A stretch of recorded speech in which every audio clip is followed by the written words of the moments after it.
Почитувани гледачи, насмевка не можам да ја сивнам, вечерва сум прилично задоволен и радосен затоа што мојот долгогодишен пријател конечно и за прв пат е гостин во мојава емисија и со добра причина. Крумислав Барзов, Автомагазин. Господине Барзов, Алијас Мишко. Стварно, како бе тоа Крумислав Барзов Мишко? Тој прекар го заработив во детството мое и тоа го добив од мојот дедо. Ако ми веруваш или не, бев многу слаб како глувче. Не ти верувам. Тоа е вистината. И така станав Мишко. Добре дојде. Бојде те најдов и ти благодарам на поканата. Многу ти благодарам што се одзва на поканата и многу се радувам поради тоа. 25-та сезона наскоро 24-та е сега, влегуваш у 25-та од септември. Од септември, значи годинава почне 24 век емисија Автомагазин. Те молам, стварно, дури ја имам заборавено, знам уште од тогаш се знаеме уште од 103-ка, кога ги почна. Ај мал се подсетиме за твоите почетоци за емисијава, која е стварно види, 25 години, мислам, респект, човече, респект. Ти благодарам, многу ти благодарам на комплиментот. 25 години, 24 години не е шега да се издржи во етерот, многу предизвици, многу откажувања, многу убави моменти, но и доста падови. Бидејќи емисијата ги следи трендовите во автомобилската индустрија, а откако банкарите ја превзема автомобилската индустрија, главната мантра е cut the cost. Така да се штеди на сите можни полиња. Оваа емисија дели судбината со автомобилската индустрија и со импортерите, така да сега сме на строга диета. Кога ја започна, каде ја започна? Ја започнав 1996 година на А1 телевизија. Една сезона почна во октомври до јуни траеше на А1 телевизија, а во продукција беше на мене и на Видеолаб продукција. Во тоа време. Бане Пејовиќ. Бане. Така. И втората сезона се префрлив на Сител, бидејќи и Бане више немаше интерес да работи со таков тип на емисија. И на Сител останав цели 8 години. Потоа се префрлив на Телма, каде што бев добри 6 години, па Канал 5 2 сезони, Алфа една сезона и сега 8 години сум уште на Телма повторно, но и последниве 3 години идам на Алсатем. Секоја сабота имам премиера во 12:15 часот на Телма и во 17:15 на Алсатем. Значи, ти сам си ја продуцираш емисијата. Да, веќе 12 години. А им ја даваш како готов продукт на телевизиите. Немаат проблем Телма и Алсат што идеш и на двете или тоа се две различни? Не се две. Истата е емисија. Така? Само што на Алсатем со албански субтитол. Така. Инаку имаше и некои размислувања дека треба на Алсатем да биде и со албанска нарација, но се уште не сме дошле до тој стадиум. Зошто да не? Ако е тоа во интерес на јавноста, зошто да не? Не е никаков проблем, а ја сигурно логистиката е малце поголема и попроблематична за тебе. Не, Јанко, технологијата на изработка на емисијата е поставена за двете телевизии. Така да Алсатем на време добива текстови кои ќе одат во емисијата, на време ги преведува. Емисијата иде во сабота, во четврток е веќе испорачана, така да има доста време да интервенираат. Значи можат и да го прочитаат текстот ако име мерак. Секако, но многу почитувам што менаџментот на Алсатем одлучи дека јас и мојот глас сме тие и дека треба тој да биде во преден план. Да не ти ласкам, господине Барзов, твојата нарација, ја лично како ја доживам, многу е непрофесионално и ја не правам професионални интервјуа, повеќе е разговор. Морам да кажам дека твојата емисија, дури кога не сум расположен да ја слушам и да ја следам, и дури кога не ми се допаѓа тоа што се прикажува некој автомобил кој органски онака не ги сака, ама за овие 25 години, начинот на твој на говор, значи на страна што збориш во емисијата, многу ми е жал што ти, например, не синхронизираш денеска нови епизоди од Мечето ушко. Мислам дека само Борис Мајсторов Точно. имаше таква нарација. Да. Прво, чисто, литературно, точно ти се јасни согласките, самогласките, убава една нарација, мирна и едноставно смирувачки делува твојата емисија, дури и да не те. И за тоа ти честитам, за тоа ти многу. честитам и ова е една од твоите белези и карактеристики, една смиреност која ја покажуваш. Кај тебе нема емоции со успони, падови и така натаму, па да пратиш некоја порака, имаш една убава нарација, како, например, легендарниот на BBC кој ги се Ретенборо за емисиите за... Добро, тој е недостижен секако, ама морам да ти признам дека тоа е една од... Ти фали тебе радио, може би, за една ваква работа. Може би, но ќе се вратам во моето детство. Јас имав среќа да живеам во ист влез со Борис Мајсторов. Неговиот син Димитар беше една година постар од мене, ама идевме во исто училиште и нормално во ист влез, еден кат не делеше, па си идевме по гости. Така да Борис Мајсторов го знаев лично и беше многу интересна една работа, уште се сеќам, ни рече, ако не сте мирни деца, нема да ви пуштам цртани филмови. И ние тоа ни беше страшна закан. Така да, може ли нешто останало од тоа познанство? Видиш, убава синергија направивме, немав ни поим, сега и мене ми текнува кога работе во маркетинг агенција, па он кога дојде. И на вистина, ви велам, млади момчи, вие треба да бидете вредни и да работите добро. И ја викам, човеков ми збори како Мечето ушко, исто. Феноменална работа е. Мислам дека, не знам дали е тоа пазарот, поднемието или што. Драго ми е што, некои телевизии те ценат и го имаат потреба, бидејќи мислам дека оној романтичен период кој го имаше телевизиите, кои инвестираа во програми, бараа програми, случуваа денеска се сведе на вести и ништо друго. И турски серии. Синхронизирани, несинхронизирани и друго нема програма, де факто. Увезуваме туѓа програма, а свесно и одговорно тврдам дека во Македонија постојат многу продукции кои се кадарни да произведат квалитетна програма. Не дели голем временски јас од она време кога се инвестираше и во документарна програма, во образовна програма. Сега е ерозија. Тотално. Се согласувам. Ерозија која владее во нашиот етер. Нашиот етер уствари ги труе нашите граѓани или ги воздигнува нашите граѓани. Но јас се осеќам извонредно загрозен како гледач, не сега како автор на емисија. Се осеќам загрозен од политичките програми, бидејќи ние сме отруени од 16:30 до 22:30 со политика, со повторување на едните исти работи, и тоа е еден вид и заплашување на гледачите. Да, ја така го доживувам. Во Кина е коронавирус, кај нас е политика. Да.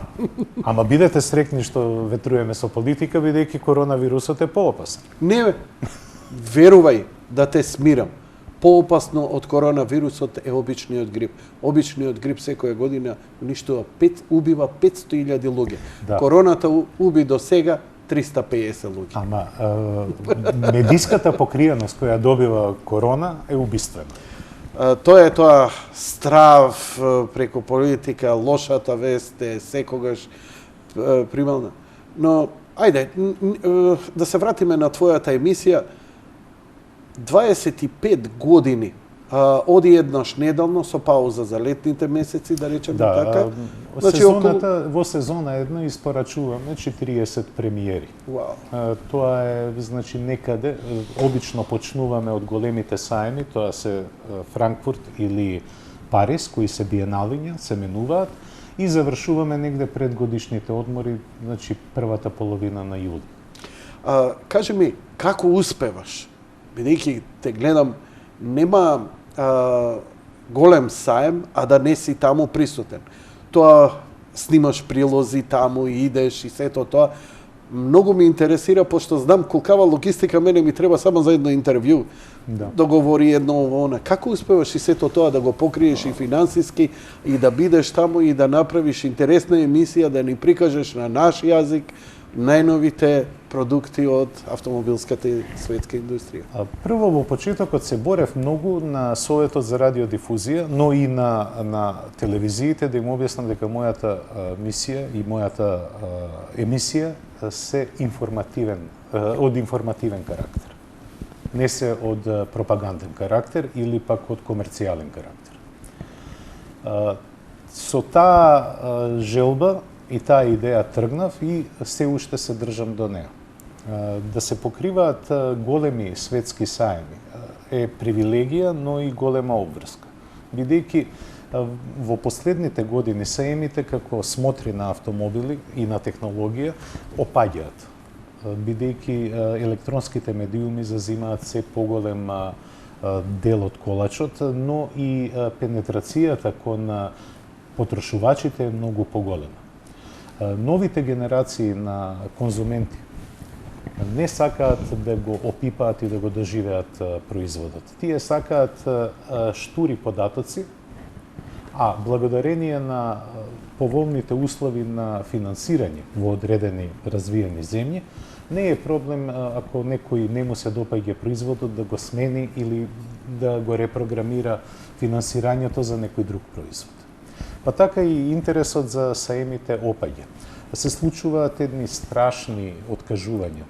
Да кажеме, тоа почна со Париз пред 2 години, кога имаше 14 компании, односно бренда, се откажаа од учеството на саем.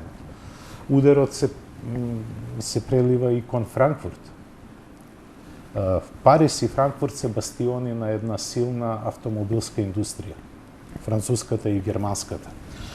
Сега во Франкфурт имаше исто така, Франкфурт заврши во септември минатата година, имаше откажување исто на 14 брендови. Сега секој си ја зафаќа својата страна. Кралицата на автомобилските саеми, Женева Мотор Шоу, сите ја сакаа бидејќи беше неутрална. Французите ја сметаа за своја, италијаните ја сметаа за своја, германците ја сметаа за своја, американците и јапонците ја сметаа за неутрална, бидејќи нема производител на автомобили. И сите сакаат таму да изложуваат. За жал, до Женева, до през деновите не двојат неполни 30 на дена, имаме знаци на откажување исто на 14 супер брендови. Женева има своја тежина бидејќи малите производители на ексклузивни и хиперавтомобили се секогаш таму присутни и сепак ќе задржи својата актуелност. Но масовните производители, како што се сите француски, Peugeot, Citroen, Renault, исто така Volvo нема да учествува. Нема да учествуваат уште некои големи брендови, како што е Opel и така натаму, сега да не ги набројуваме, укажуваат на едни нови движења на автомобилската индустрија. Дали е тоа резултат на новите технологии, повеќе вртење кон електрониката и хибридните, или е тоа резултат на падот кој се случи после големата криза 2008, како што викаш, кога банките ја презедо автомобилската индустрија? Не банките, туку банкарите. Бидејќи беа регулатирани многу врвни менаџери на врвни позиции кои доаѓаат од банките. А тие имаат многу прагматично размислување, тие низ Excel све проверуваат. Така да, никогаш досега автомобилската индустрија не била во таков профит, кој што е во последниве десетина години, но никогаш досега автомобилската индустрија и не ретерирала во инвестиции на маркетиншкото поле. Се изнаоѓаат нови начини како да се дојде до и поевтини начини како да се дојде до купувачите. Една автомобилски саем кошта многу пари. бидејќи таму се покажува раскошот и иднината на брендовите, па немој да се зачудиш, ниту нашите гледачи да се зачудат ако се на некој податок дека одредени брендови користат и по 40 милиони долари или евра за тие десетина дена. Трошат толку пари. Толку чини да се изложиш на тој саем или да се... Тука има и логистика. Тука се покануваат многу гости, се плаќаат трошоци на гостите, има раскоши. Посебно кога се новинарските денови, секој сака да се прикаже во најдобро светло, па ги викаат своите амбасадори на брендовите. Сето тоа чини. Да кажеме, в Дали Женева... тебе те покануваат така некои брендови и некои Да, компании? некогаш ме покануваат, но заборев да ти одговорам на твоето прашање. Како успеваш ти да ги покриеш? Саемите ги финансирам само цел. Понекогаш помагаат некои компании, но сега за Женева немам никаква помош и морам сам да отидам. Во прашање се емоции, бидејќи сега иде 23-та поред без прекин моја посета на Женевскиот мотор шоу. И може би требам да бидам јас прагматичен, но не може. Емоциите ме надвладуваат. Да, некогаш има покани од автомобилските производители, но бидејќи саемите се, да кажеме, неутрални манифестации на кои има многу брендови, се помала е праксата да се покануваат новинари во име на некој бренд. Да. Кажи ми, за овие 25 години многу работи се испослучува. Да. Како би го опишал она што се случува последни веве за емисијава, и тоа е добро, бидејќи ја имам некои подпрашања кои ќе ти ги поставам, но едно твое видување што се случува во автомобилската индустрија и покрај она што го гледаме, нели, се поголемиот влез на електричните автомобили. Што во суштина се случува со брендовите, со колите кои Да. ги вадат како модели, како перформанси и така натаму. Ти најдобро тоа го знаеш, еве, кога би ни објаснил, како би го тоа образложил? Тоа е може многу едноставно и може многу комплицирано. Ајде ќе почнеме на едноставниот начин. Автомобилската индустрија имаше душа. Секој бренд имаше... Беше под прашањето за подоцна ме уништи, ама тоа е. Добро? Секој бренд имаше свое портфолио. Глобализацијата наметна еден друг стил на развој на продуктите. А тоа е предавањето на развој на одредени помали компании, односно аутсорсери, познато кажам. Така да, многу брендови нарачуваат технологија од други што ја развиваат технологијата. Но, поради авторските права, тие што ја развиваат технологијата, имаат одредени ограничувања. Да кажеме, ја нарачувам одредена техничка спецификација за одреден производ и имам ексклузивно право 3 години да го користам само јас. Но потоа, секој кој ќе плати, ја добива таа технологија. Што е тука лошо, што е добро? Лошо е што нема више душа технологијата. Нема душа производот. Бидејќи Мерцедес беше едно, БМВ беше друго, Застава беше трето. Сега, добро е што сите добиваме во многу брендови, многу технологија, која е многу битна за сочувување на животи, на безбедност, од една страна, но од друга страна добиваме еден тип на лом производство. Джемпер со исти квалитети и карактеристики, прашање е кој бои и кој бренд ќе се носи. Вау. Од една страна. Вау. Од друга страна, политичарите во последниве 12 години неумоливо ја силуваат автомобилската индустрија. Наметнуваат строги правила во име на екологијата, но играта е тука зад кулисите. Како ова што му се случи на Volkswagen во Но не само Америка? се случува на сите. На сите. Но секогаш И се на тепате Toyota. со најсилниот. Она улично правило. Мораш да го нокаутираш најсилниот за да другите се слушаат. Двете најголеми афери што се случија и тоа представникот на Toyota дури и беше гостин кај мене пред едно 2-13 години, кога беше големата афера дека автомобилите нивни сами одат, па се случуваат несреќи и така натаму, па беше гостин кај мене, објаснувавме, тогаш Јарисот се појави со првите некои електронски модифицирани тие за само паркирање и така натаму.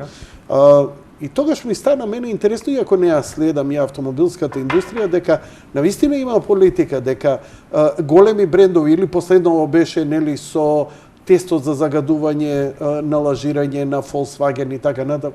Викам, чекај, мене овдека малце не ми се јасни работиве, иако делуваат на прв поглед, лажеле ги фативме, ама не е тоа баш така, па викам, не е така наивно. Викам, не е наивно, не може Golf да биде од еден Ford Mustang или од некој си Dodge да емитува повеќе CO2 и честички штетни, кога нивните брчала се неверојатни од се голтачи на гориво. Апсолутно. А од тоа и CO2.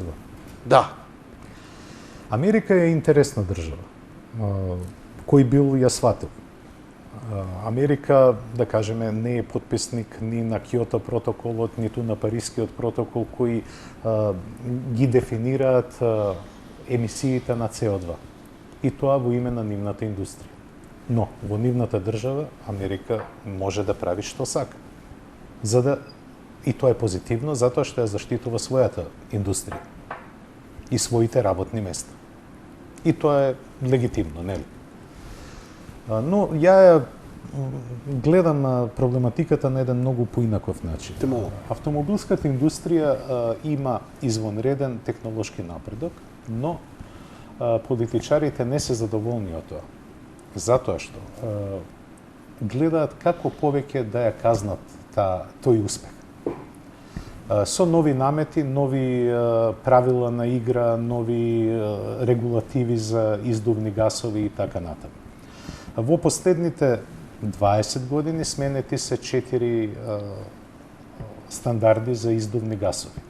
Сега, спрема последниот Евро 6 и спрема новиот WLTP циклус на возење, строго се дефинирани правилата на игра и колку CO2 може да испушта еден мотор. Но, тука е лицемеријето, бидејќи мерењето на издувните гасови е секогаш на загреан мотор и на одредена пропишана километража и во одредени симулирани услови. Така да се јавува онаа голема дискрапанца кога каталошки автомобилот троши 5 литра на 100 километри, а реално троши 9 литра на 100 километри. А тоа сите го знаеме. Да, ама тоа е таа хипокризија што ја потикнуваат политичарите. Ги тераат сите на лажење, а после ги казнуваат за лажењето. Исто така, спрема новите регулативи, се мери заедничката емисија на CO2 на одредена група автомобили. Да кажеме, Volkswagen го споменавме, ја гледаме целата гама на Golf. Има модели кои се под прописот и има модели кои се над прописот. Нивната средна вредност се зима во предвид и тогаш се плаќа 1 милион евра пенал по CO2, по грам CO2 на производителот. Ова не сум го знаел, ти благодарам за овој вреден податок. 1 милион по грам CO2, добро? Годишно. Значи, ако надминувате 100 грама во целата палета, сватено. 100 милиона евра годишно. Неверојатно. Тоа е за еден модел. Како Volkswagen галантно го покри тоа? Колку треба? 4 милиарди? Да. Тоа е, значи, замисли компанија која има обртни средства поголеми од буџет на осредна држава. На осредна? Се извинувам. Ја мислам на сериозна држава. На сериозна држава. Затоа што Volkswagen беше толку голем што ги исплати сите пенали во Америка, ги исплати пеналите во Европска унија, ја подели дивидендата на акционерите. Без закупа? без загуба и менаџерите си поделија бонуси. Не е тоа само случај со Volkswagen, и Mercedes е ист, и Opel е ист, само Толку добро им иде. на сите добро им иде. Но, пак ќе се вратиме на електриката. Светската политика сака да остане без зависта на средниот и далечниот исток, каде што се најголемите пронаѓалишта на фосилни горива, односно на нафта. Добро. И таа индустрија сака да ја сведе на минимум поради својата огромна завист. Па дури и многу војни се водат, нели, за изворите на нафта. Па така да се силуваат производителите да направат нови солуции. Па постапно, нели, почнаа хибридните, електричните возила, па и сега се најавува и на водород со горивни келии. Таа технологија е веќе апсолвирана, само се чека добро време, момент да се пласира. Сега една зависност е заменета со друга зависност. И повторно е зависноста од Азија, бидејќи најголемите производители на батерии во светот се наоѓаат во Кина, а наоѓалиштата во Африка, но се во собственост на азиски компании. На кадмиум. И на литиум. И на литиум, пардон, на литиум. Извинам, литиум. не на кадмиум. Овие батерии се со голема моќност и голем капацитет, но проблемот е што изработката на литиумските батерии е извонредно нееколошка. Потоа преработката, односно рециклирањето на тие батерии е уште по нееколошки. И поразителен е фактот што дури 80% од светската електрична енергија се добива од прљави извори. Тоа е од руда, јаглен, кокс и така натаму, и од фосилни гориви. Ке се зголеми потрошувачката на електрична енергија за електричните автомобили, Точно. а термоелектраните ќе трошат повеќе јаглен. Што се добива со тоа? Поголемо загадување, но загадувањето се мигрира од населените подрачја кон руралните, каде што се наоѓаат термоелектраните или другите извори на енергија. И сега што добиваме? Повторно лицемерие. И затоа мене не ми се допаѓа оној пат по кој го зацртуваат политичарите на глобално ниво спрема автомобилската индустрија, бидејќи е неправеден. Електричните автомобили, да, прават нулта емисија на издувни гасови во своето работење, но имаат индиректен импакт, негативен удар на човековата околина. И друго, прескапи се, тоа се елитистички производи. Во моментов. Во моментов. Ама ја не гледам разлог зашто би биле поевтини во перспектива од 10 или 20 години. Нема да бидат по тебе? Сегашните показатели Добро. кажуваат дека тие ќе бидат помасовни, Добро. но проблемот е што изворот на литиум не е бесконечен. Мора да се бараат алтернативни решенија. Едно од најзелените решенија ќе биде технологијата на горивни кели, односно на водород. Ајде, објасни го ова, значи, да те задржам тука, Да. гледам дека ја добро ја познаваш проблематиката, па би бил благодарен еве вака информативно и од научен аспект, значи колку што си согледал. Ја ќе те вратам малку наназад, значи автомобилите ја губат душата. Гледам дека ти си имаш соживеано и многу добро знаеш какви реинкарнации има доживувано легендарните автомобили, како што е еден Мустанг, како што е еден, да речеме, некои модели на Форд, да не ги набројам се, не би ми паднало на памет, и така натаму, или помали автомобили европски, дали е тоа Фичо, Ваков или таков, нешто што оставило трага, те било дел од тебе. Денеска некако наликуваат, се согласувам со тебе, дал ќе влезеш во Citroen, во Peugeot, таа класа, или ќе влезеш во Golf, тука е некаде, ако не погледнеш во воланот, нема ни да приметиш разлика. Слична електроника, слично возење, бидејќи тоа е нели, вешањето, возењето, моторите се толку едноставно љубовта кон брендот и нема голема разлика. Електричните автомобили даваат едно убаво чувство дека ти придонесуваш на некој начин. Не знам, прво да ми објасниш какво е чувството на возење на таков автомобил. Ја само едно сум бил во таков автомобил и имам mixed feelings, ми треба очигледно, тоа е као со една цигара да ми кажеш каков е брендот, дали се Да, добро. да. Треба штека да испушиш да кажам да, ова е добро или нечи. Ме интересира од твое искуство, каков е филингот на возење електрични автомобили и ако еден Volkswagen даде 40 милиарди долари инвестираше минатата или предминатата година во акумулатори, поточно Во фабрика за батерии. во фабрика за батерии. 40 милиарди долари. Mind blowing. Гледам онака бегло ја пренесоа сите портали колку да пренесат. Викам, луѓе, дали сте свесни која сума на пари е за што дадена? Дали го сваќате габаритот на целото? Да. И сега ме интересира едно твое согледување со ова што викаш, литиумот не е бесконечен. Не е бесконечен, точно, но пак, ајде да те поканам пак да гледаме малце од друга дистанца. Ајдете му. Автомобилската индустрија во својата трансформација доживува укрупнување, не раситнување. Добро. Многу брендови постојат на пазарот како брендови, но се под нечија капа. Да кажеме, французите. Рено е на една страна, но флиртува со одредени други марки. До скоро тој флирт беше со Мерцедес, кој беше преточен во една технолошка и техничка соработка, каде што Мерцедес користеше и мотори и подвозија од Рено, што е незамисливо порано беше. Неверојатно. Па дури и некои модели се произведуваат на Мерцедес, односно се ќе завршат со тоа во фабриките на Рено, како што е Рено Трафик и Мерцедес Вито или Рено Кангу и Мерцедес Цитан.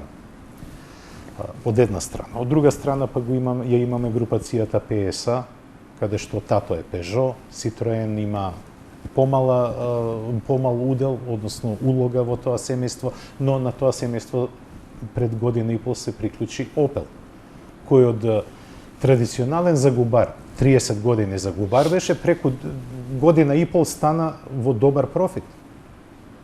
Влегувајќи во друг начин на обработка на податоците, финансиските продати. Форд до пред X години беше собственик на 7 бренда, кои беа Land Rover, Range Rover, Jaguar, Volvo, Mazda и сега да не набројувам уште. Инвестициите од 50-100 милиарди не треба да се гледаат како апсолутна бројка. Туку треба да се гледа како дисперзирање на капиталот во функција на развој на технологии кои ќе ги користат повеќе брендови кои се членови на едно семејство. Сега имаме напад од Кина. Страшен напад.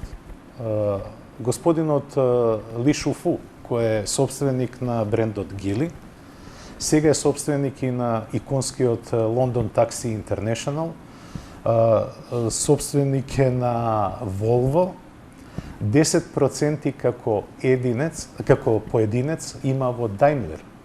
Тој е апсолутно најголемиот поединечен акционер во Daimler. Па затоа тој реши Smart брендот да се префрли со производство во Кина. Одредени модели на Volvo се произведуваат во Кина. Добро, има и производство и во Америка. Но капиталот е без граници и тој ја формира не само автомобилската индустрија, туку и ликот на светот. Така да тие инвестиции се неопходни, бидејќи автомобилските брендови не ги уживаат само плодовите на својот финансиски успех, туку и ги делат и ги вложуваат во иднината. Добро. Ако може да повлечеме една паралела, има разни статистики, американците се цареви за статистики. Во 89-та година во Америка, во целата US of A, во сообраќајни незгоди загинале околу 12.000 луѓе. Од кои половината пателе од повреди поради пренесување на кинетичката сила на ударот врз телото на патниците и возачот. Па затоа автомобилската индустрија решила да воведе и воздушни перничиња, но и зони на деформација на колите, кои што силата од ударот ќе ја дисперзираат на друга страна, а кафезот со патниците и со возачот ќе остане заштитен. Па, сега имаме статистика дека загинатите се, бројката на загинати за жал не опаѓа, но причините се други. Дали е тоа дрога, дали е алкохол, дали е непресметливо возење, но кога ќе се случи еден судир, многу се поголеми шансите да поминете неповреден или со помали повреди отколку пред 30 или 40 години. Па не е мал случајот на многу производители да имаат одредени временски граници кои си ги задаваат самите. Например, Volvo даде граница дека до 2020 година ќе произведат автомобили во кои после таа година нема ниту еден да загине од последици од судир. Што е многу амбициозно, не? Многу. Ама се работи на подобрување на тие безбедносни технологии. Истражувачките оделенија се најголеми потрошачи на пари. Но тие пари не се потрошени и фрлени во ветер, туку се инвестиција во иднината. Кој не инвестира во својата иднина, не поминува најдобро на пазарот. Фала ти за објаснувањето, прилично појасно. Но, Да. кажи ми, дали ние сме сега сведоци на една револуција, како што било почетокот на 20. век, и зошто да, и зошто не. Кога од коњи се префрла на возила со внатрешно согорување. Дали сега сме сведоци на еден процес каде што од такви мотори ќе оди потполно се повеќе до потполна електрификација или ќе гледаме некаков паралелен пат каде што бензинските пумпи ќе останат со гориво, но и со полночи за струја. Ми интересира што по тебе вака изгледа и многу едноставно. Да? Од почетокот на автомобилската индустрија некаде при крајот на 19. век, моторите имале ефикасност од 12%. Значи, само 12% од произведената енергија се пренесувала и се користела. Сегашниот коефициент на искористеност на енергијата во моторите со внатрешно согорување е достигнат до 58%. Доколку не се сатанизираат моторите на внатрешно согорување, ние ќе имаме во догледни 10 до 15 години уште поголемо зголемување на ефикасноста на тие мотори. Од една страна. Од друга страна, веќе е јасно ко бел ден дека горивата не се од фосилно потекло, туку од потекло на хемиски реакции во самата внатрешност во земјата. Така да тој мит, ако се сеќавате, распаднати уште кога диносауруси, возевме, да, и дека нафтата ќе секне за некои си 20 години, уште од 80-тите години на минатиот век, тоа не се остварува.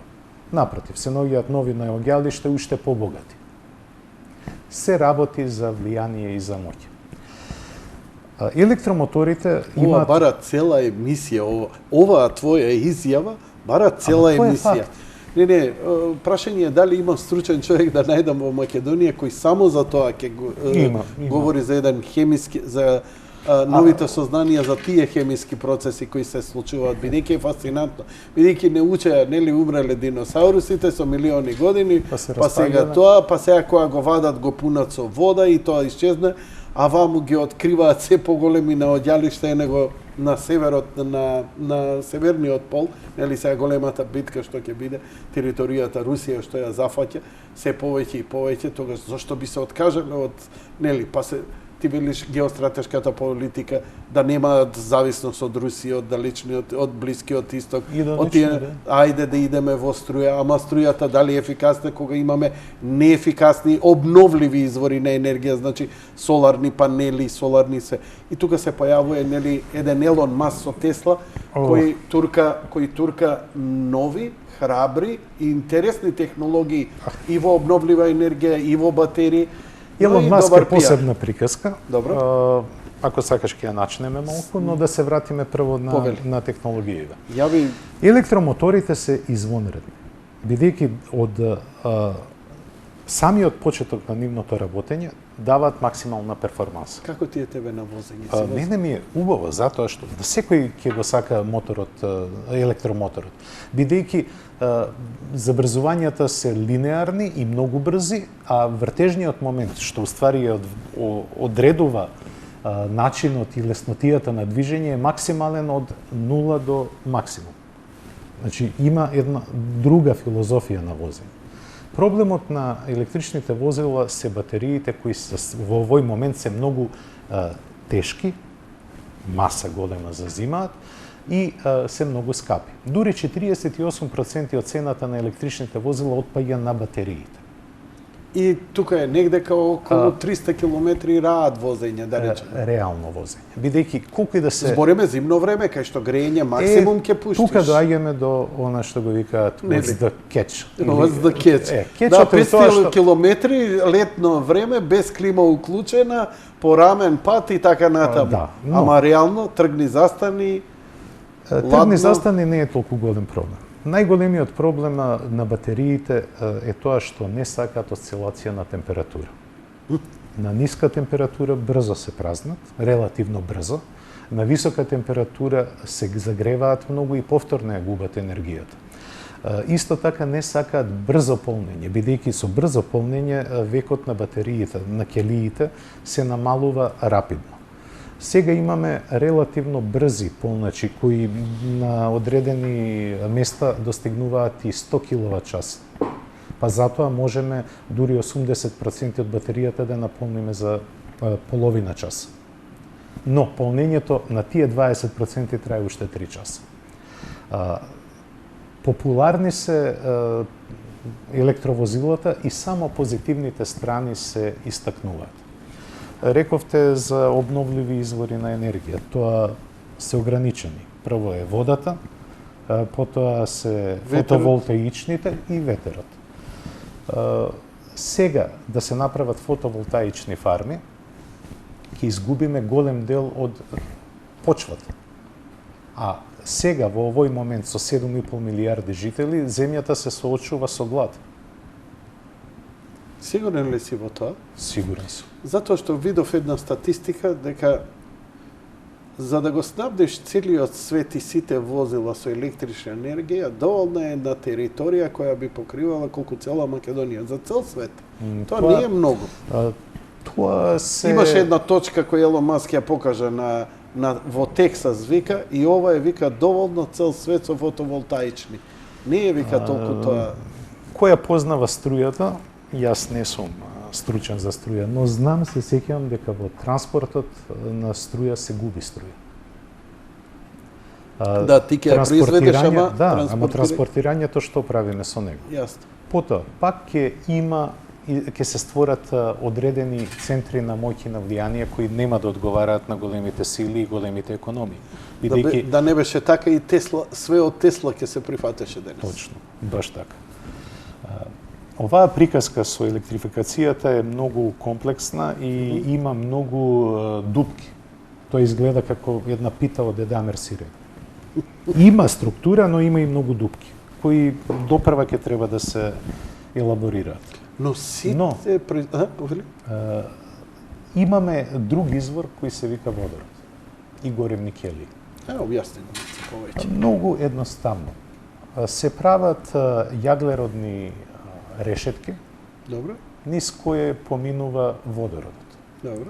Со реакција на јаглеродот и кислородот се добива обратен процес на електролиза и се добива струја. Се добива струја или се добива водород за согорување во моторот? Не, се добива струја, а нус производ на таа реакција е чиста вода. Така, од ауспухот излегува Со вода. тоа што добива? Чекај сега, добиваме струја и водород? Не, водородот кога ќе помине низ тие јаглеродни решетки, затоа што е компресиран. Тоа е компресиран водород. Да. Ти треба да имаш под водород во 280 автомобил. бара се чува. Тој е во течна состојба и поминува низ решетките од не, тоа се решетки или кели. Ајде, нека бидат и кели од јаглерод. Се извинам. И во контакт со воздухот се произведува струја. А нус производот, водород и кислород е водата. Океј. Така да низ ауспокот истекува чиста вода, Добро. а електромоторот веднаш се напојува со електрична енергија и се произведува електрична енергија онолку колку што треба.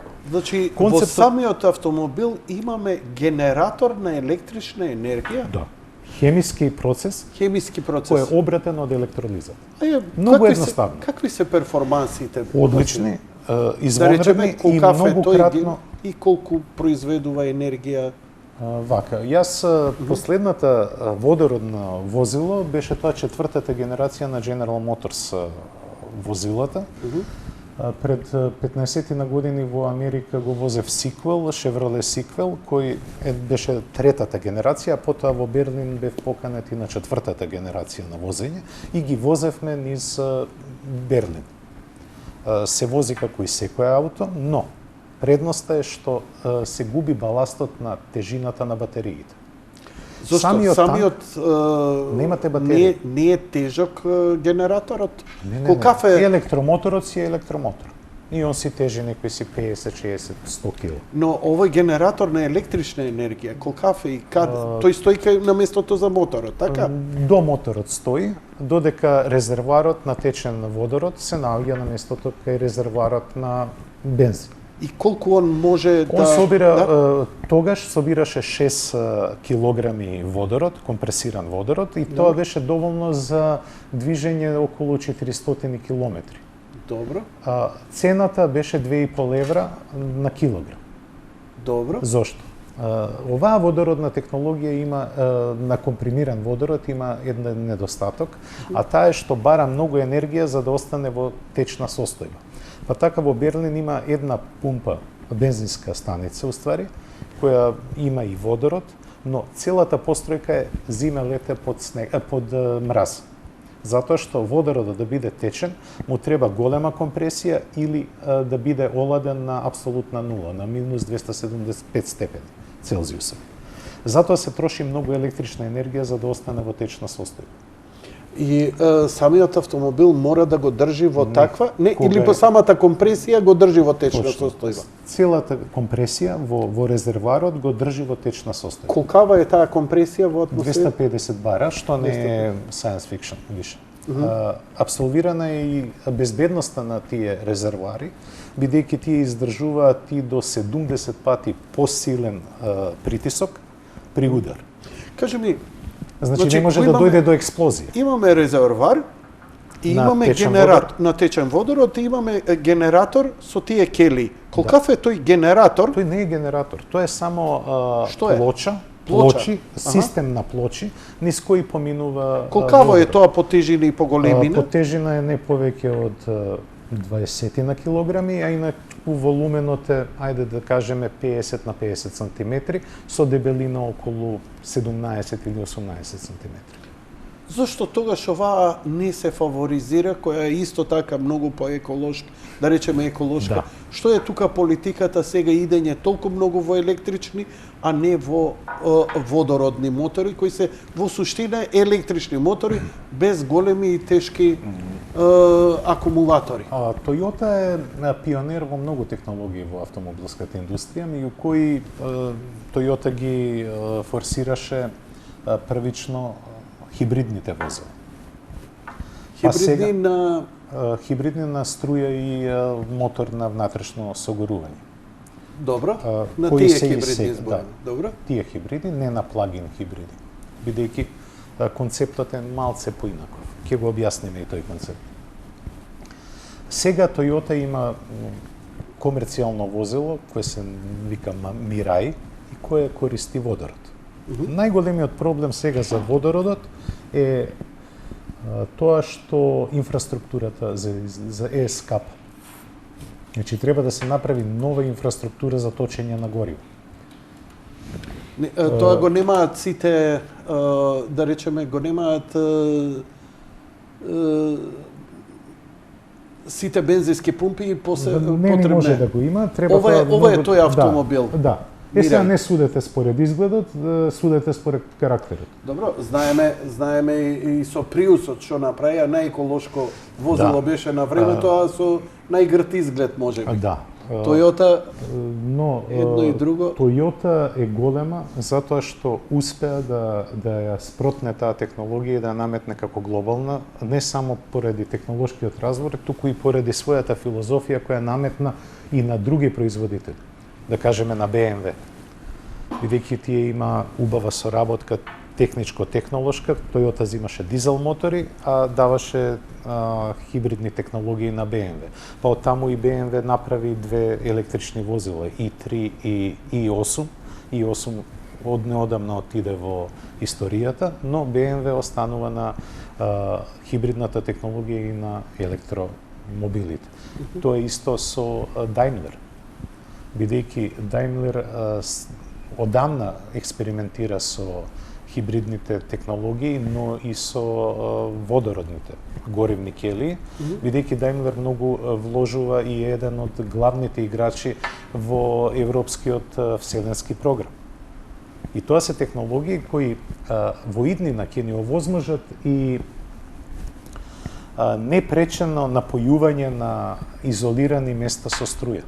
Бидејќи самите возила може да бидат генератори на струја. Да кажеме викендица да се приклучи на струја. Нема да треба инфраструктура на пренос на електрична енергија, ниту пак некој од Евана да ви доаѓа и да ви мери.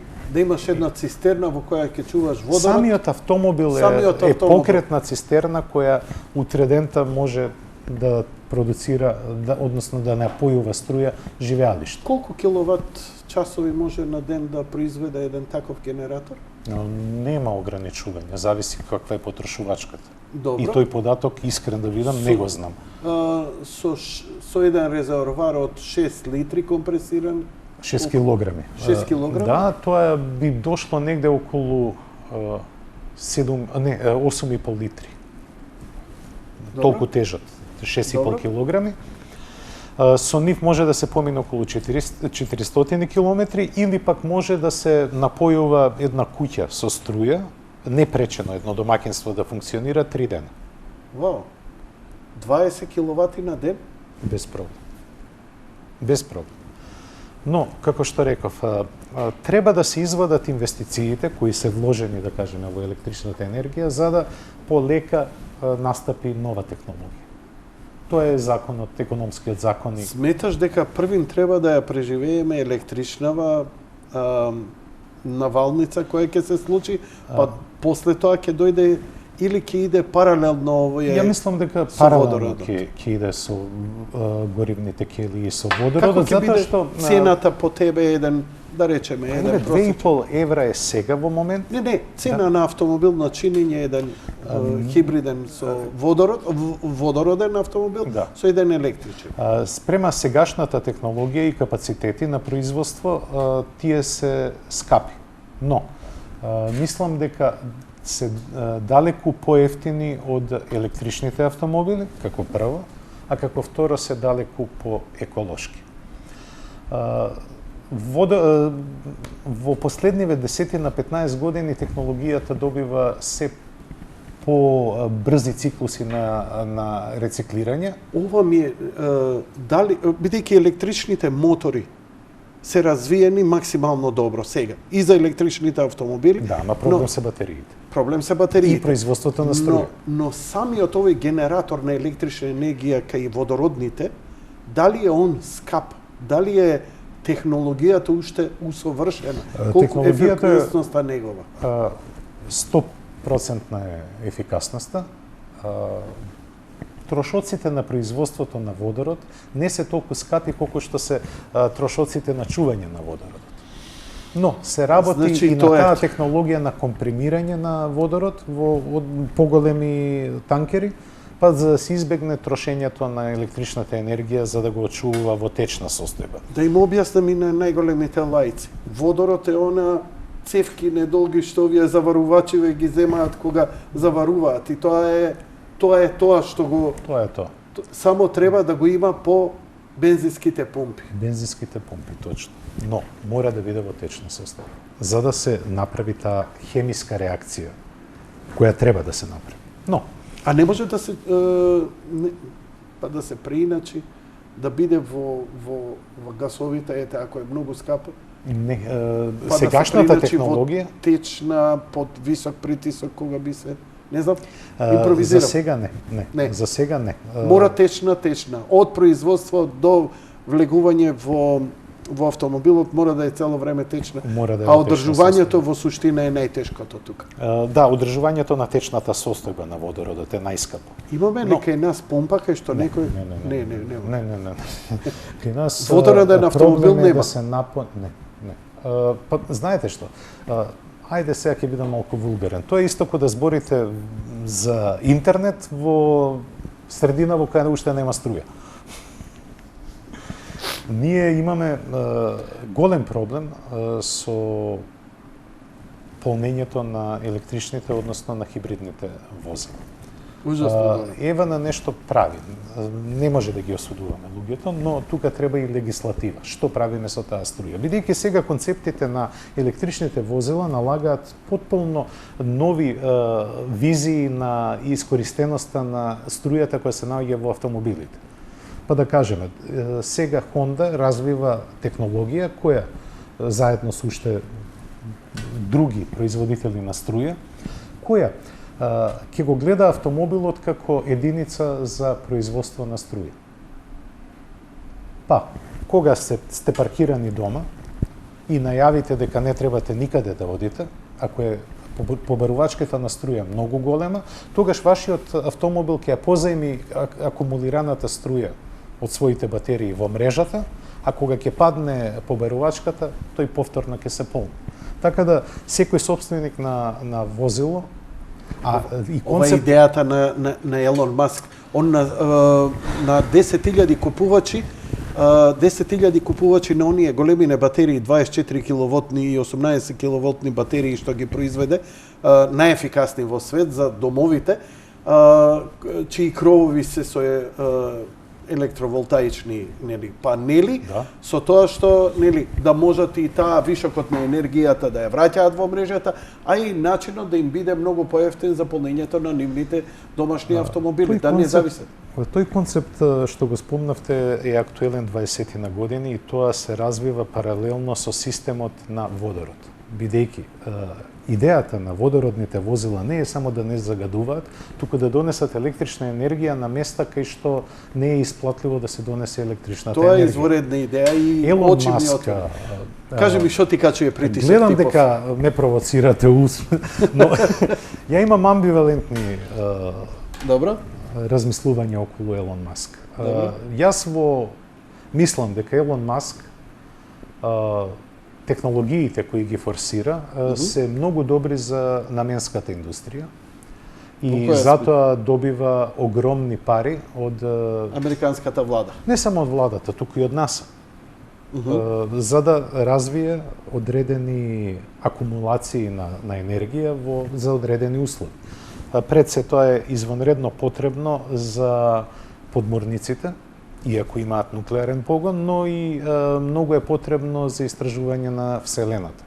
Бидејќи Вселената не е така гостољубива средина, па оние соларни панели кои ги имаме во Вселената многу често се оштетуваат, што поради бури, што поради честички кои патуваат низ вакуумот со извонредно голема брзина. Не? Браво, господине Барцов. Елон Маск ја во многу наврати го доживувам како Сонја тат. Искрено ви го кажувам. Зошто?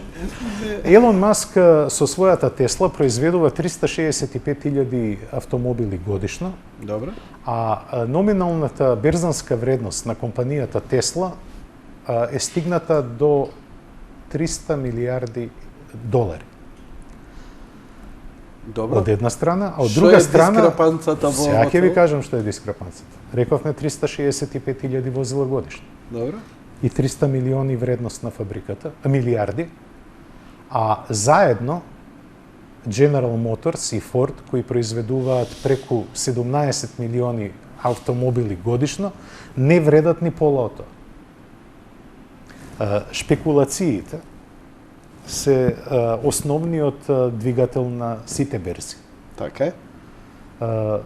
Шпекулацијата беше и во тат основен двигател, каде што лакомоста се покажа на ниво кое знаевме да го покажеме. Овде сакате да кажете дека со добриот пиар он успева да убеди дека она иднината, дека таму ќе се шири и така натаму. Точно, но во суштина е балон кој јас мислам, јас не сум економски експерт. Не, добро е. Знам да прочитам она што е во јавноста пласирано. Како те бенди са неговиот последен камион, како нацртан од малот дете? Е, не знам, многу инфантилно изгледа и не знам зашто некој си фармер би користел ваков камионет кога има мас продукција на камионети во Америка. Како што е F-150, со видеото имам патем речено и најпродаваното возило во Северна Америка.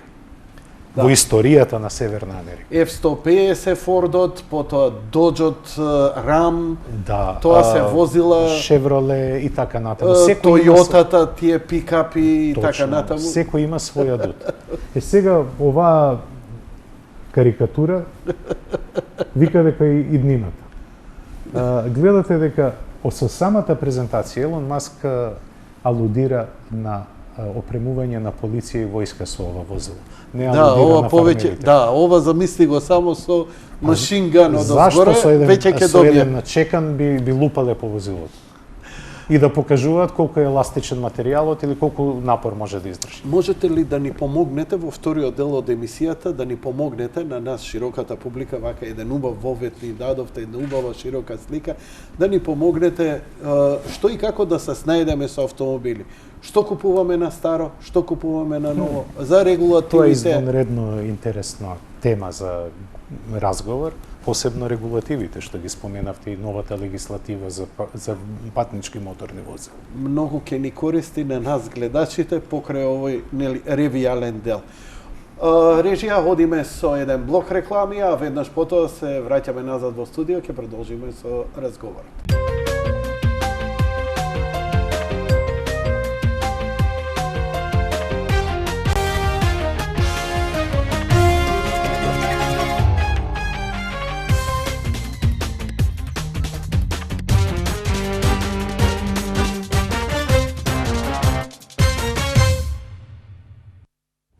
Повторно назад во студиото со Крумислав Барзов, од мојот колега од емисијата која скоро 25 години Автомагазин, еден омаж од се и се што. Пред да почнеме со практичниот муабет кој предпоставам дека и најмногу ќе ги интересира, ме интересира твој личен впечаток, што вака како анегдота или како онака многу те дојмило, многу те шокирало, многу те не направило, не знам, од појава на овие, од како ја тераш емисијата, лично кога си се соочил со некој автомобил или со некоја личност или нешто такво? Има многу такви ситуации. Сега еве ми текнува на една која се случи 98 на Нурбургринг, каде што се возеше финалната трка за СТВ шампионатот. СТВ шампионатот Супер Туринг Ваген шампионат кој беше пандан на ДТМ. И во финалната трка требаше да се добие победникот. Ист број на поени има Дени Ајело, тогаш е на возач на Пежо, кој возеше со 406, и Џони Чекото, кој возеше за БМВ, бивши шампион во моторциклизам и учесник во Формула 1. И се имавме интервју, закажан интервју имав и со едниот и со другиот. Дени Ајело беше нешто нерасположен и ме отфитари ко 2 и 2. Која чу нешто Македонија, нешто ова, нешто она, не му беше баш да одговара на прашања, додека Џони Чекото, колумбиец, темпераментен човек, ме прифати како да сум му брат. Па знаат дека Шакира од тука се, да не се лажеме. И што го направивме, интервјуто го направивме и тој ми рече остани овде во боксот на мојот тим. И ја останав, Џони Чекото победи и стана шампион, светски шампион. И кога застана на стартно целната рамнина, излезе од колата и нормално ние инстинктивно отидовме кон него. И тој ме виде мене и ме фати под рака и ми вика ти си ми среќата. И добро, одеднаш се ствараат екипи телевизиски и му вршат интервју. Тој не ме пушта. Врв на сето тоа беше мојот мобилен телефон ми звони и јас сега се крија малце, се јавувам и вика, тргни се, не може да го видиме на Юроспорт човекот од тебе. А така беше поставена камерата што ја бев у преден план. А кој ти се јави? Еден мој пријател. А пријател гледал на...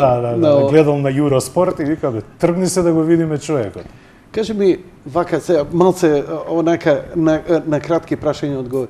Кажи ми, што е за тебе идеален автомобил? Што ти би сакал да возиш? Не, јас сум тука многу алчен. И знам дека е греф. Ако? Но, јас во секоја класа на автомобили имам свој фаворит и би сакал да го имам. Нормално тоа економски за мене недостижно, но сепак... Имаш пиштол на глава, одбери го автомобилот, еден, тој ќе ти биде крај. Совршен. Уби ме. Не може, мислам, стварно тоа е посилно. Океј. Од мали градски автомобили, што би ми препорачал? Јанко, ич да не жалиш пари. Скоро сите се тука некаде. Прашање е дали имаш афинитет на дизајн или имаш афинитет на простор. Ја еднаш отворив на Facebook, по статистика некоја, да речеме, штура кај нас, Корса и Фиеста. И секој е подобра. Ама тоа беше километр, не се дочитуваш. Не се дочитува, тачно. И сваќаш дека и двата автомобила се тука негде. Сите автомобили во последните 20 години многу се приближија. Дури и оној јас кој постоеше помеѓу корејските автомобили и европските е изнивелиран. Сега може да не ви се допаѓа дизајнот, внатрешен, надворешен. Но нивото на квалитета е тоа. Нивото на квалитет е извонредно. Еве можам да кажам и пример. Бев во развојниот центар неколку пати на Kia и Hyundai, кој се наоѓа во Русенскем во комшии на Opel. Добро. Во период од 3 години. И што се случува?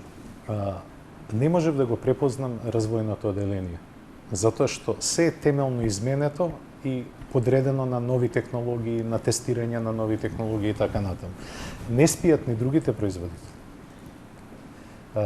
Рековме, аутсорсингот игра голема улога во достапноста на технологиите, но и во сивилото на автомобилската индустрија. Но, сепак, јазот помеѓу автомобилите е многу мал. Дури и кинеските сега галопираат со голема брзина. Види, ја тоа и во аудиото го перцепирав, нели? Само јапонски телевизори, само англиски појачала, а потоа многу брзо дојде квалитетот се изнивелира денеска. Не знам дали се сеќаваш LG? Не, нема проблем. Борете, отворена емисија одека лабава е. Се сеќаваш, знаеш денеска дека LG е голем бренд. Како не? Но знаеш кој е претходно, знаеш и од каде е LG-то? Gold Star, GL, само обратно свртам. А Gold Star беше синоним за неквалитет. За тенеки. Нели кога се занесувавме по аудиофилство? Така. Кога мислевме дека сме аудиофил. А денеска се врв во технологиите. Зошто? Затоа што вложија во еден нов инвестицијски циклус. Фабриката им е голема колку населба аеродром по површина и едноставно резултатот не можеше да биде одбегнат.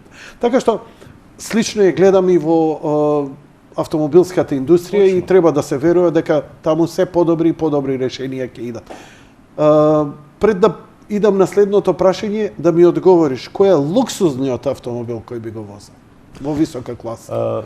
Во луксузните автомобили би сакал да ме возат, не јас да возам. Добро. Мајбах? Мене, не, Мајбах е више ниво на опременост, затоа што повторно брендот го замрзна од страна на Мерцедес, а долгата изведба на S-класата има Мајбах изведба која е извонредно раскошна. Поентата кај луксузните возила е да бидете возени во нив, а не да ги возите.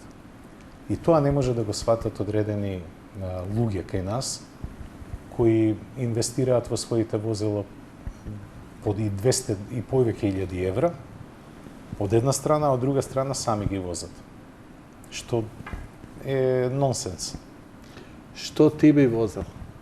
Од луксузни возила? Да речеме од висока класа, автомобил за Па тебе. беве, да кажеме, кога веќе би морал да бирам, тогаш би го избрал Rolls-Royce Red, кој... My man! Затоа што е купе и ти личи да го возиш.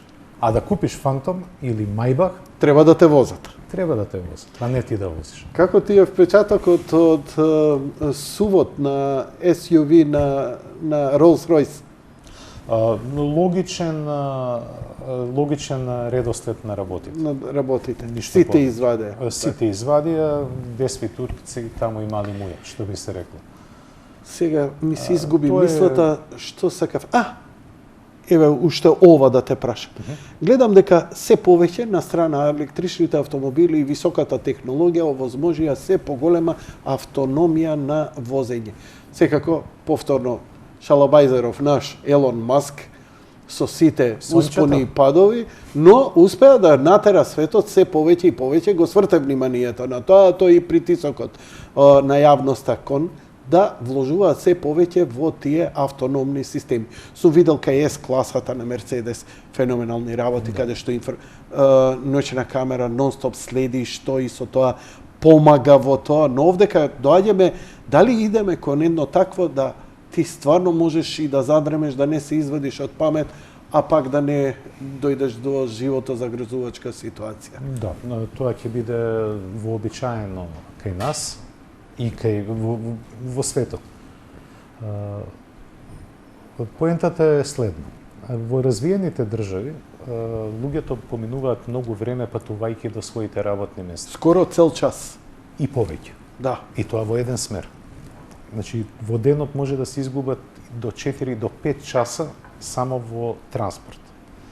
Тоа време треба да биде квалитетно поминато, да се завршат некои работи, да се искомуницира и така натаму. Затоа се развиваат и автономните технологии. Автономните технологии се веќе во напредна фаза на имплементирање во секојдневните автомобили.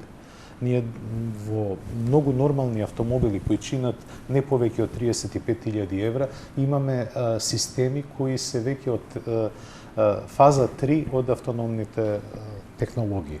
Например, препознавање на пречка, сопирање, намалување на брзина, адаптирање на брзината на патот со другите возила доколку има пред вас возила и така натаму. Препознавање на пешаци. А кога ќе се обединат сите тие технологии, но ќе се додаде и вештачка интелигенција која е неопходна за да ги анализира и Донесе правилните заклучоци, тогаш ќе можеме ние автомобилот да го гледаме од една друга перспектива. Не задоволство, туку само превозно средство во кое вие поминувате одреден дел од денот и завршувате одредени работи.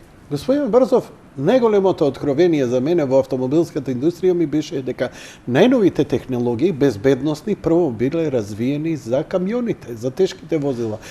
Збориме сервоволанот, збориме нели динамичното подпирање, многу такви работи кои после се пренесуваат едноставно. Па така и за автономното возење гледам колку се инвестира и се инсистира флотилата на милиони транспортни возила да биде дури и беспилотна, што се вика. Точно, да.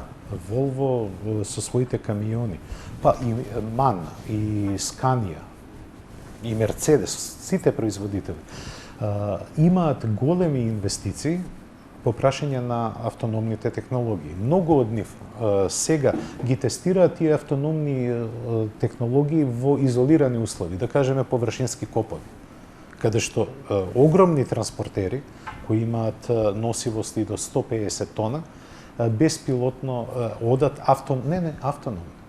Автономно. Не на далечинско како дрон да го возиш ти од...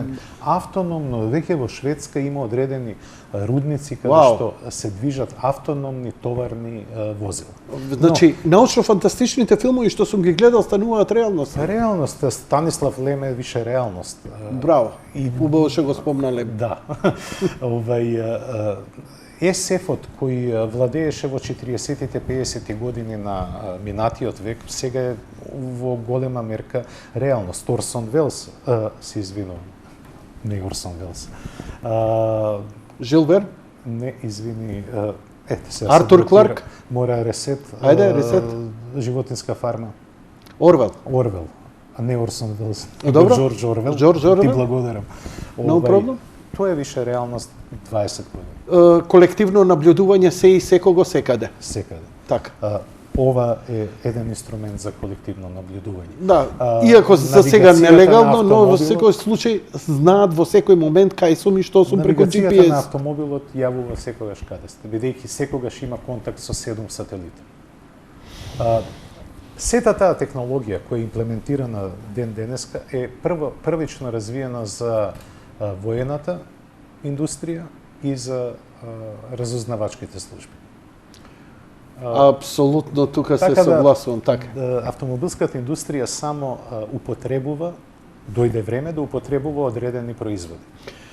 Сега, да се вратиме реалити чек, ова навистина беше прекрасен дел и жал ми е што ја немам она автономија на емисијата кога можев и до 3 до 4 сабајле, можеби ќе имаме, зашто да не.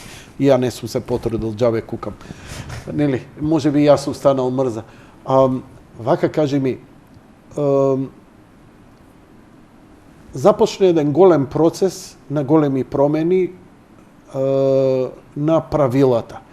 Еко 5, Еко 6, вакви стандарди, онакви стандарди, протести на увозниците на половни автомобили. Те молам, можеш ли едно согледување на состојбата кај нас на пазарот за нови и половни автомобили и новите регулативи, што се за мене малку збунувачки, но оние што се инволвирани, да знаеме зошто се реакциите и кон што ќе води, што да се подготвиме. Не може тоа многу едноставно да се раскаже, но ќе се обидам да симплифицирам сето ова. Од осамостојувањето на Македонија ние имаме непроменета просечна старост на возниот парк која е над 18 години. Тоа, ако збориме од сите аспекти, е лошо. Лошо и од безбедносен, и од економичен, од аспект на екологија, економичност, па дури и од безбедност во сообраќајот. Како и се одразува врз здравјето на нашите жители. Ние, поради некој си популизам, дозволивме увоз на скапаници од Западот. Така да цел Балкански регион, не само Македонија, која не е исклучок од тие движенија, е станата гробиште на автомобилите. Од она што се откажува Западот, завршува овде. Па, знаете што, имаме случаи да купуваме коли кои вредат 400-500 евра. И тие коли не ни ги продаваат затоа што не сакаат или имаат симпатии према македонците, туку затоа што толку чини истиот газда да однесе колата на отпад на преса. Како прво. А тие коли 90% се без катализатори. Нема никаква заштита на издувни газови.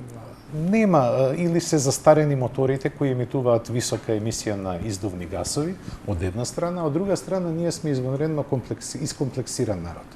Сакаме да за малце пари да имаме луксузно возило. Луксузно возило. Но што се случува? Тоа луксузно возило нити може да го одржуваат, купуваат половни гуми, употребени гуми, што е непоимливо во автомобилскиот свет од безбедносни аспекти.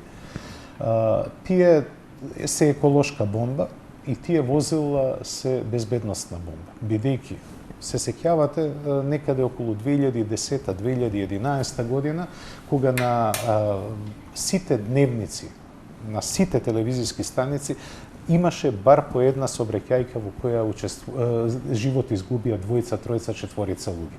И сите тие сообраќајки беа со такви возила. Со една Ганц нова Голф 4, која е 15 години стара, која не ги задоволува техничките услови за учество во сообраќај, а и рипнавме од 40-50 коња на 150 коња, без никаква едукација. И тоа е погубно, посебно за една мала држава која има лимитирани ресурси на финансирање, да кажеме здравството. Еден инвалид кој ќе излезе од таа сообраќајка, многу ја чини државата и општеството. Не се размислуваше за такви последици. Сега, со новиот закон, се размислува за нив. Тоа е добрата работа на новиот закон за патнички моторни возила, за оданочување. Но, мислам дека ова е еден вид лет во место. Зошто? Овој закон се дели на две компоненти, финансиска и еколошка, и се предвидува санкционирање на возилата кои имаат поголема емисија на CO2 со одредена сума на пари. Сега на мојот вебсайт Автомагазин.com.mk ја има таа пресметка и ја не можам да ја знам на памет. Но има и една друга работа, а тоа е ретерирање во однос на еколошките возила. Министерството за финансии заедно со Царинската управа на Република Македонија донесоа еден закон кој не е еднаков за сите. Како прво, избегнат само е впечатокот дека се избегнати акцизите во играта на зборови. Акцизата се уште постои. До 31 декември 2019 година возилата кои има хибриден погон и електричните возила беа ослободени од плаќање на акцизата. Акцизата се плаќаше врз основа на вредноста на автомобилот, зголемена со царината и ДДВ-то. Сега се комуницира дека 50% олеснување на дополнителниот данок или акциза, ако сакате, има за хибридните возила кои имаат плагин технологија. Останатите хибриди се анатемисани и мора да плаќаат повторно цела акциза. Кај е лажбата? Лажбата е дека тие возила, плагин хибридите се ослободени за 50%. Не.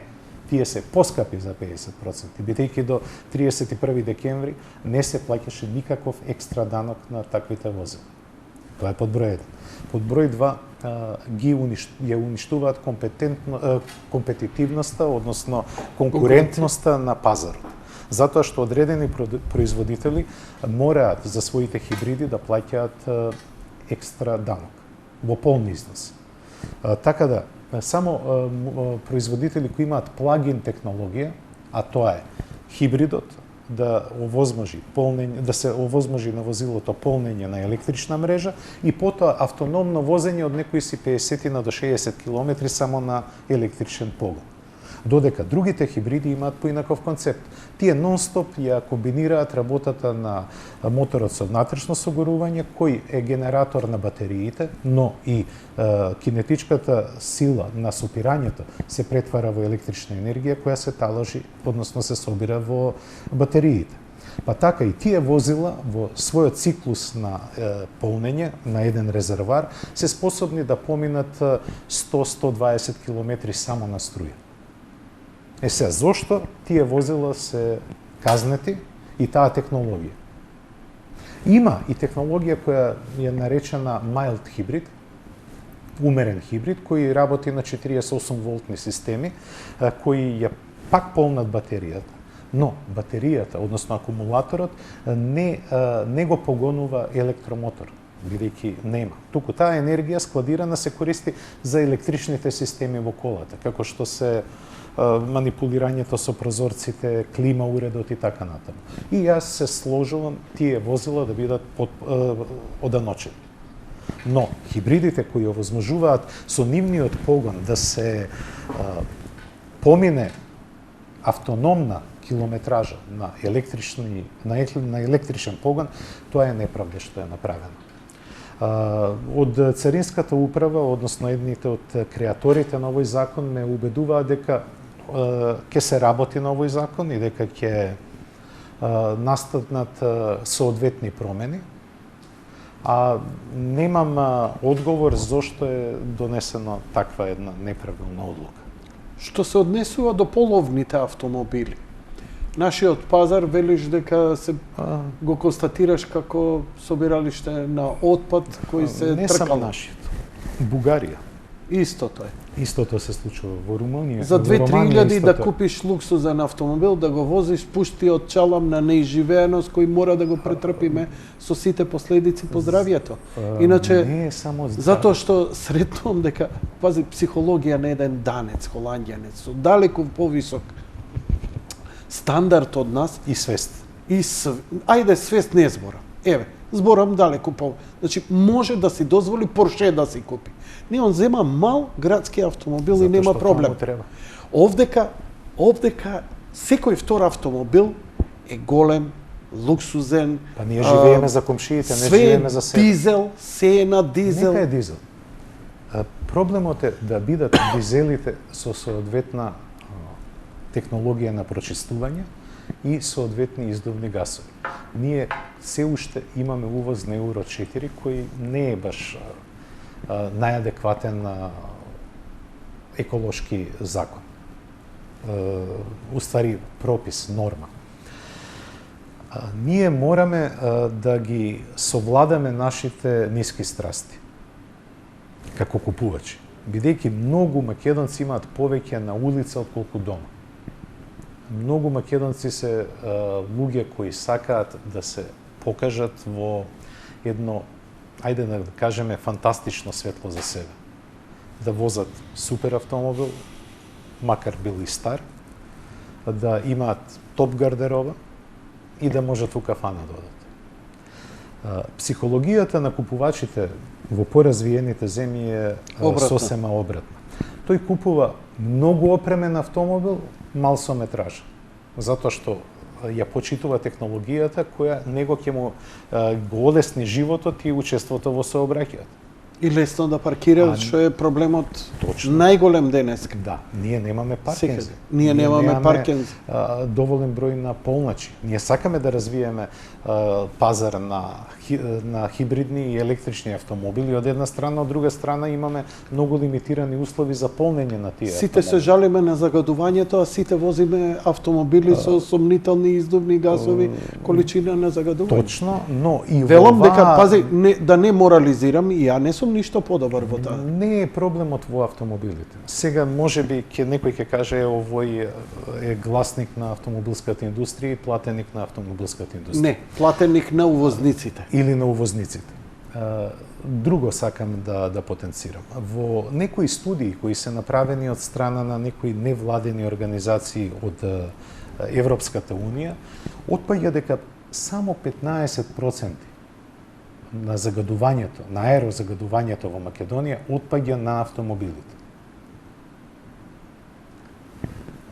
Тоа е извонредно ниска ставка, бидејќи во Македонија има некаде над 420.000 возила. И сите тие, иако е просекот на возниот парк 18 години, емитуваат само, учествуваат во загадувањето со 15%. Упорно, 2 години, заменикот на министер за екологија ме одбива за разговор и не ќе да разговара со мене на оваа тема. Не само тој, има и други кои ме избегнуваат. Го каниш во Го твојата канам емисија. за да со факти Да се да соочиме дека загадувањето, да, автомобилите имаат удел, но не е таков како што се зборува и Така. како што се представува. Така. Ние забораваме дека одредени индустрии забораваат на еколошки прописи. Ние увезуваме се уште во 21 век отпад. Одма ќе те за да го поправам, собер- бидејќи го детектира тоа и мојата публика. Како вика, имаме толку високо загадување од 3 до 5 часот бајле кога нема движење на автомобили. Значи, тоа. нешто се гори, нешто се Точно, горува. точно. имам прашање од Одбивам гледач. да бидам заслепен од пропагандната машинерија која имаат било која власт. Исто од екологијата, иако очекував повеќе прашања, ма не ги насочив гледачите. Телефони не отворив за да не губам време, не ги насочив да ми испраќаат пораки, но еве еден се охрабри. Вика, праша го гостино, технологија на возила на метан и перспектива за масовување во Македонија. Метанот е присутен на македонскиот пазар, дури и во Прилеп, и има неколку автобуси кои се сообраќаат на градски релации кои се на метан. Исклучиво работат на метан. И тој метан... повторно е вода тука, ако не се лажа. Како нус производ? Нус производ има вода, но има и прифатливи лесни гасови. Лесни гасови кои не се... Најголемиот проблем кај метанот се јавува, сакале да признаеме или не, во индустријата за прехрана. Затоа што кравите учествуваат со огромно загадување поради производство на метан како нус производ на нивното хранење. Добро. И тоа учествува во огромни размери во дупката, озонската дупка која се прави секоја година над половите. Да им ставиме како за музење, да им ставиме и за вакви да го собираме тој газ, нели? И метанот може да се користи за многу работи. Зошто тоа не се развива во затоа што технологијата за еве не мора добивање минус метан... 270 степен. Технологијата добивање? Технологијата за добивање метан е со распаѓање на ѓубриво. Добро. Тоа и нашиот Мак Петрол ја има таа технологија и точи метан на своите пумпи. Не на сите, но на одредени пумпи точи метан. Метанот е проблем што неговите резервоари зазимаат голем простор. Така. И не може да се компресира? Не, може да се компресира, не е проблем. Но во Македонија пречката за развој на купување на метански уреди е прво, поради оскудниот број на бензински пумпи на кои може да се наточи метан, и второ е големината на танковите кои се од 120 литра или 80 литра, кои зазимаат голем дел од багажниот простор. Што е проблемот тогаш со плинот? Зошто тој не се разви и не зема таква масовност? Кога кај нас секој втор на своите стари автомобили кои многу трошат си вградија плин. Компании кои вградуваат плин имаме на вистина реномирани за локално збора. Да. Зошто тоа не седе поголем замав и кај нас и во светот, например? Мислам дека со изградбата на гасоводот која е во тек ќе се омасови течниот газ. Односно плинот, ние што го викаме. И тоа ќе биде исто така добро еколошко решение. Но мора да биде поддржано од државата. Државата направи еден убав пиар преку Министерството за економија, која најави дека ќе субвенционира одреден волумен на вградување на плински уреди. Од тоа не се случи ништо. Не знам зошто.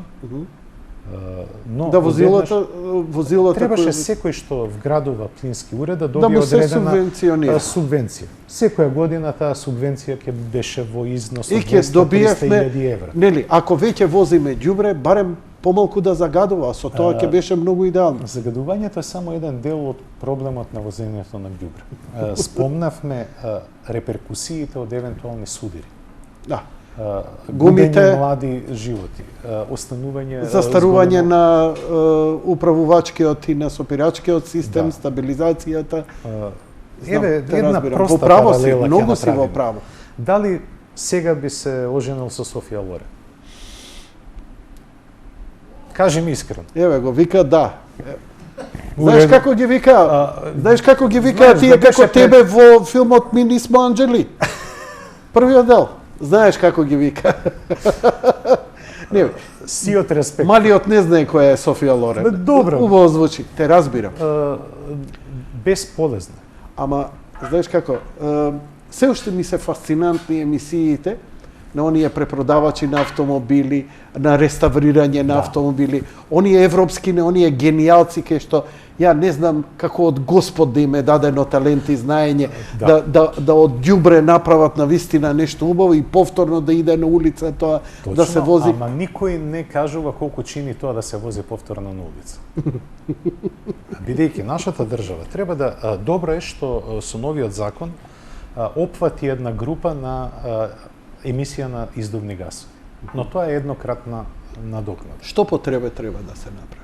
Треба да се смени системот на, иако многу нема да се сложат со мене, и ова е крајно непопуларна мерка, но ако сакаме да си ја зголемиме безбедноста во сообраќајот и воопшто да го реанимираме нашиот возен парк, ние мораме на техничките прегледи реално да ги прегледуваме возилата. Па, од прочитаната емисија на издувни гасови да се одредат одредени глоби, односно плаќања по грам CO2.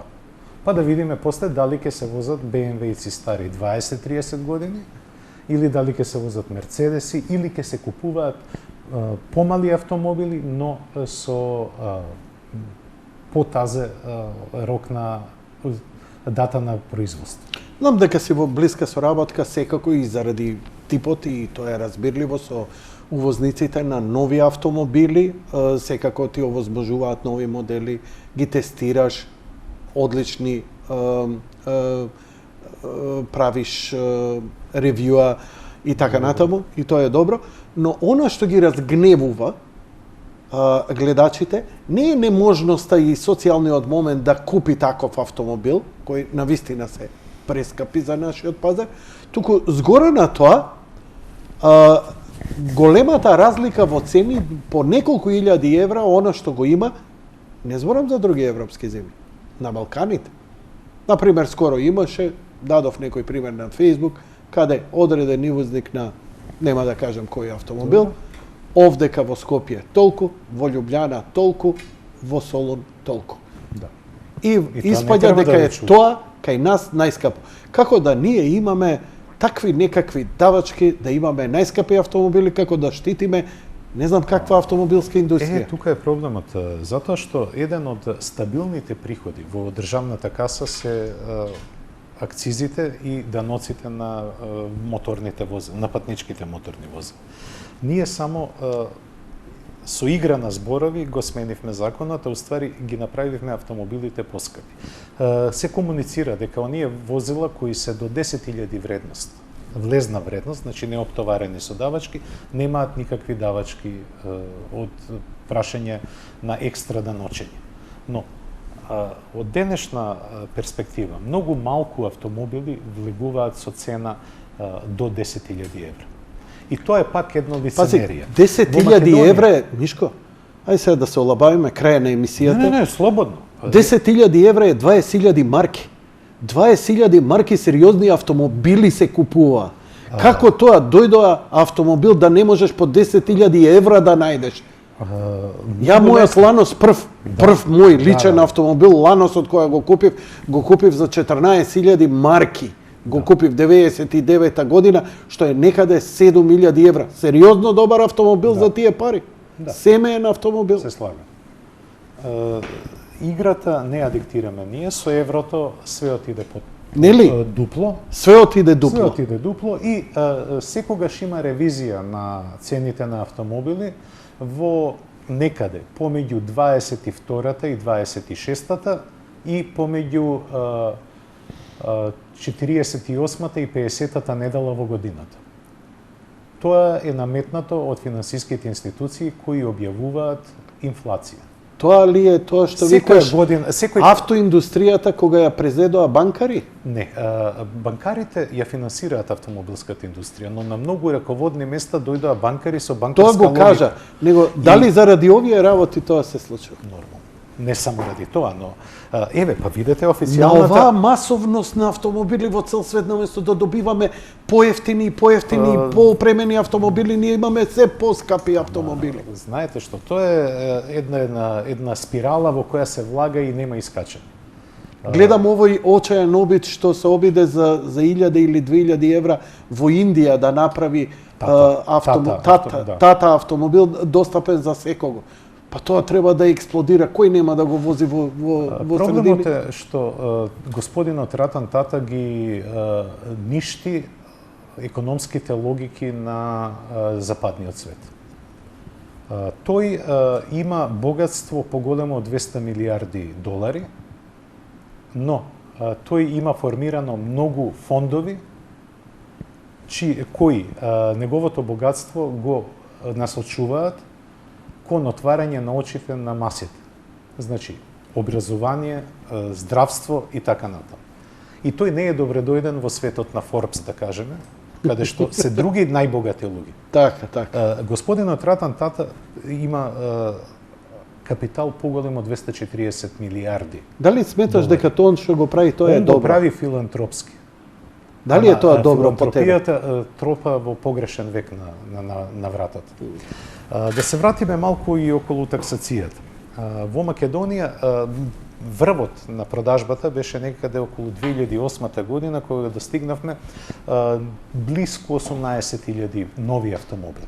И тоа беше едно добро темпо за да се обнови возниот парк. Пред големата криза кога удри... Големата криза и популистичките мерки кога настапија на сила. Долго време во Македонија не се продаваа повеќе од 4000 возила годишно нови, која беше остварување полошо од 2001 година, кога имавме војна во Македонија. Сега, со денешната динамика на продажба во последните години, која достигнува негде над 6000 возила, државата со екстра таксација, односно со новиот данок на даночење на моторни возила, по мои проценки ако остане нивото од 6.500 возила годишно нови, ќе инкасира екстра 35 до 40 милиони евра. Од вака сиромашен пазар, никаков пазар. И тоа е еден добар инструмент за полнење на буџетот. Може би некој ќе каже што е 3-40 милиони евра во однос на 3 милиарди буџет, но со тоа ќе се запнат некои дупки. А повторно ќе не држат во ера на инквизиција кон автомобилите. Не очекуваш ништо подобро. За жал, ја мислам дека ефектите на овој закон нема да бидат добри.